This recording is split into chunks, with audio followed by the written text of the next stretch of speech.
Alright, welcome Gator Nation. I am with Adam Allen once again, and last night the Florida Gators traveled to Knoxville, Tennessee to take on the Volunteers, and, well, they started out pretty well. They led most of the first half, and then towards the end of the first half, they just collapsed. They never really seemed to recover.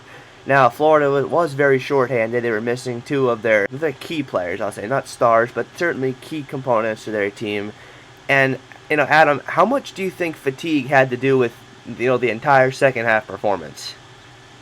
I do think that fatigue had a factor in that game. During that game, whenever those guys are going back and forth, you can just look on their faces how tired they were. I know Scotty had to play. Scotty and Kenny played 30 plus minutes. Murph and Eric or Pat didn't seem to come out of the game. And I do think that down the stretch there, it affected our intensity level. The guys are playing hard, but I do think that fatigue had a factor towards the end of the game. Florida was also out-rebounded last night. It's not something I'm used to seeing from them, but it happened. Do you say that fatigue had something to do with that? I do think fatigue had something to do with it. I know during that second half of that game, Pat and Murph didn't seem to come out of the game hardly. I know one of them had to be on the court at all times. And I think that Stokes was able to get the best of them down low, and rebounding-wise, I know they were battling down there, but those times when that second effort just wasn't there, when the Tennessee guys seemed to have it, find a way to come up with 50-50 ball that we couldn't get to. But fatigue was definitely a factor coming down the stretch for us, I think. I would agree with that. I also do think, though, that Patrick Young had another big game. All right, it was lost in a truly, well, it was not a very good performance overall by the Gators. But Patrick Young had 15 points. All right, it wasn't very easy to see that, but he played pretty well. That's two big games in a row for him. Do you think that this is the start of a pattern? I think so. I mean, Pat's been playing good recently, and I think he's going to be able to keep it up. He's been able to establish low post position in the last couple of games. If he can get 2 feet in the paint, he's going to be able to make a left hand, right hand jump hook and go both ways with it. And with his energy level, he seems like he's gotten in better shape as the season gone on as well. His energy level has been at an all-time high, and once we get Will back in the lineup, be able to give him a break from all these minutes, I think that you're going to see his game improve. Okay. The other guy that played really well last night was Mike Rosario. All right, again, the entire performance by Florida wasn't pretty, but Rosario had 16 points. He played pretty well. All right, and again, he didn't get a lot of attention last night. Neither did Young. How much do you think that the lack of attention they're getting is going to benefit Florida in March? I think that when it comes to attention, teams are going to come out. They're going to know what they're going to be able to do. Obviously, teams are geared to stop up, Kenny Boynton and know what Scotty can do. But Mike's been our most consistent scorer recently, and teams are going to gear up and try to stop him more. But he'll probably see other teams' best defenders now, I would think, the way he's been playing lately.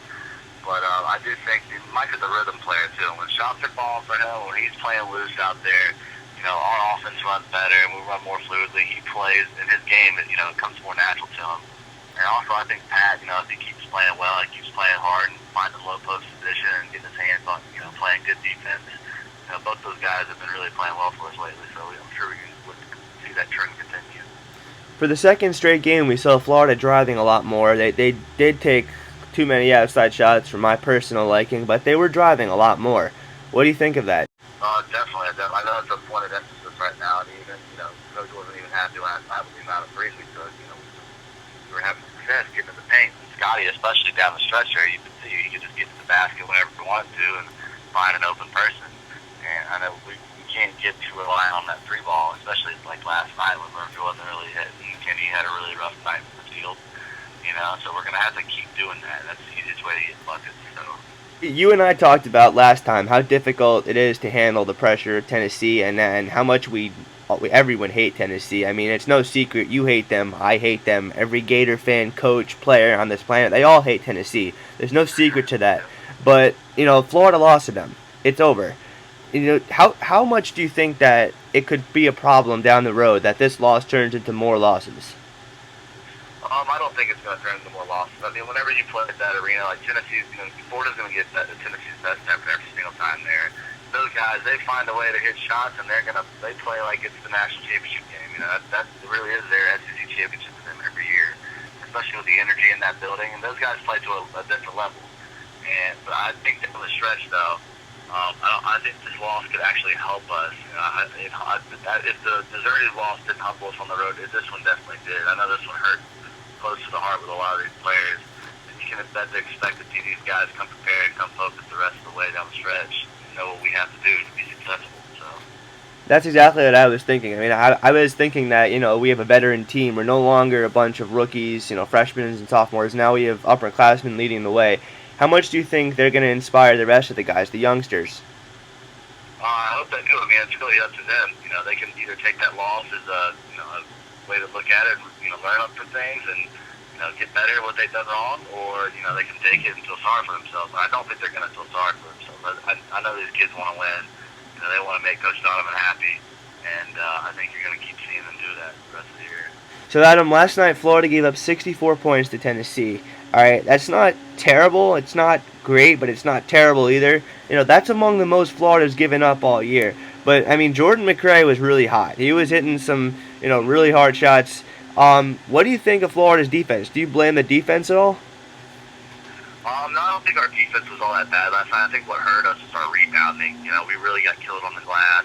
Stokes really had his way down low. And but I think our defensive intensity and the help defense we were providing, we were playing good, pretty solid defense for the most part. I mean, obviously we got beat off the dribble a few times, and there's certain plays where you go back and point out mistakes. But when we got Stokes got going, you could just shoot right over Scotty. Scotty was playing good defense in him the whole time. But with his length, being 6'7", it was once he got it going, it was really hard to stop him. Up next for Florida is Alabama. And the last time they came to Gainesville, it was the de facto SEC championship game. Florida blew them out, and somebody we both know came into the game, dribbled the clock out. And this time it's not quite for all the marbles, but the winner does control its own destiny for the SEC regular season championship with only 2 games left. So Alabama, like Tennessee, is probably going to give Florida their best shot. Florida has to expect Alabama's best shot. What do you think Florida has to do to withstand it? I think they really need to key in on Trevor Relaford. I mean, he's had a really good season so far this year, averaging 15 points a game, shooting the ball well from 3, and he's really the key to their team. If we can stop his penetration, not let him get going, and contain the other players on the team, I think that's going to be the best way we can get this W. Well, Alabama's high off of a win against Auburn, a big rival. Florida's low after a bad loss to a rival in Tennessee. Who do you give the advantage to, just motivation-wise? I would give the motivation to Florida on this because coming off a loss at Tennessee, these guys are they're pissed off. They can't wait for their next opportunity to get on the court, and they're going to come out fired up, ready to go against Alabama, especially with all that's on the line. First place overall in the conference. We have to win this game at home, defend our home turf. I think you're going to see Florida's best bet. To me, the key to beating Alabama is to take them out of the game early. Just blow them out of the gates, go on a 15-0 run or something like that to start the game, and maybe not quite those numbers, but something along those lines. How do you suggest Florida does that? I think come out and just focus in on defense and really just every stop matters at the beginning of the game and just not take any possessions off. I think if we come out early and let them know from the get-go that hey, we're better than you guys and we're gonna be able to do this the whole game, kind of take the mark away from Alabama early. And hopefully Florida can cruise to a victory after that. Do you think that might be a problem, though, coming out and, thinking that they're better? Because that seemed to be what happened against Tennessee, and it didn't work. Yeah, definitely. You have to take that team's will away from the start. Okay, well, now Florida was considered a 1 seed by some before this game. I don't think anyone's thinking of them as a 1 seed right now. But if Florida runs the table, that's a big if. Because Alabama's still on the way, a road game to Kentucky, that's never easy, the SEC tournament, they're all still on the table for Florida. If they do win all those games, can they be a 1 seed? Remember, that would mean being the SEC regular season champion and SEC tournament champion. What do you think? Yes, I think that if we win every single game from here on out, I think that we would have to be a 1 seed, depending on what the top 4 seeds do, obviously, but I would think one of those teams would lose at some point, especially crazy college basketball been this year. But I mean, as of right now, we're definitely not a 1 seed. We're probably a 2 seed. But if we went out and win the conference tournament, I think we'd have a great case for making a 1 seed. All right, well, now it's prediction time for the Alabama game. All right, Florida's beaten Alabama 5 straight. They've beaten them 12 out of the last 14. This is a new game, though. What's your prediction? I got Florida winning by double digits. I think they win by 10 or 11 points. But that being said, you've seen how crazy college basketball has been lately. Indiana losing at Minnesota. So there's a reason why they play the game. And if one team doesn't come out prepared to play, then the other team does, and you could see Alabama take the game. But who knows what could happen? But I'm going with Florida 10 points. I'm going to go with Florida because they have not lost on their home court yet all year. I look for that to continue. Florida protects its home turf the next 2 games against Bama and Vanderbilt. I'll say that right now.